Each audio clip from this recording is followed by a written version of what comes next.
বাংলাদেশ পাকিস্তান সরাসরি ফ্লাইট শিগগিরই চালু হচ্ছে। প্রকাশিত হয়েছে খবরটা দৈনিক ইত্তেফাকে। প্রকাশের তারিখ ৬ ডিসেম্বর ২০২৪। সঙ্গে থাকুন, বিস্তারিত জানাচ্ছি। বাংলাদেশের সঙ্গে পাকিস্তানের সরাসরি ফ্লাইট শিগগিরই চালু হচ্ছে বলে জানিয়েছেন করাচিতে নিযুক্ত বাংলাদেশের deputy high commissioner SM. Mahbubul Alam. এর ফলে দুই দেশের মধ্যে ব্যবসায়িক সম্পর্ক জোরদার হবে বলে জানিয়েছেন তিনি। শুক্রবার ৬ ডিসেম্বর পাকিস্তানি সংবাদ মাধ্যম এক্সপ্রেস ট্রিবিউনের এক প্রতিবেদন থেকে এই তথ্য জানা গেছে।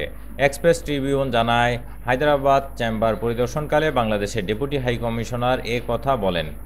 মাহবুবুল আলম ২০২৫ সালের জানুয়ারিতে ঢাকায় অনুষ্ঠিতব্য বার্ষিক বাণিজ্য প্রদর্শনীতে অংশগ্রহণের জন্য পাকিস্তানের ব্যবসায়ী সম্প্রদায়কেও আমন্ত্রণ জানিয়েছেন। তিনি আশ্বাস দিয়েছেন, ঢাকায় অনুষ্ঠিতব্য এই ইভেন্টে পাকিস্তানের ব্যবসায়ীদের অংশগ্রহণের সুবিধার্থে তাদের ভিসা প্রক্রিয়া সহজতর করা হবে।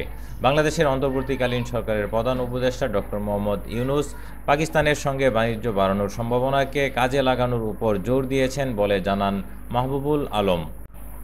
মাহবুবুল আলম বলেন, বাংলাদেশ তার পণ্য ৮০টি দেশে রপ্তানি করে বিলিয়ন ডলার রাজস্ব আয় করেছে। তবে তিনি পাকিস্তানের সাথে শক্তিশালী বাণিজ্য সম্পর্কের মাধ্যমে উভয় দেশের সম্পর্ক আরও সম্প্রসারণের প্রয়োজনীয়তার উপর জোর দেন। তিনি আরও জানিয়েছেন, Hyderabad chamber of small traders and small ইন্ডাস্ট্রির সহযোগিতায় হায়দ্রাবাদে দুই দেশের আমদানিকারক ও রপ্তানিকারকদের জন্য একটি প্রদর্শনীরও আয়োজন করা হবে।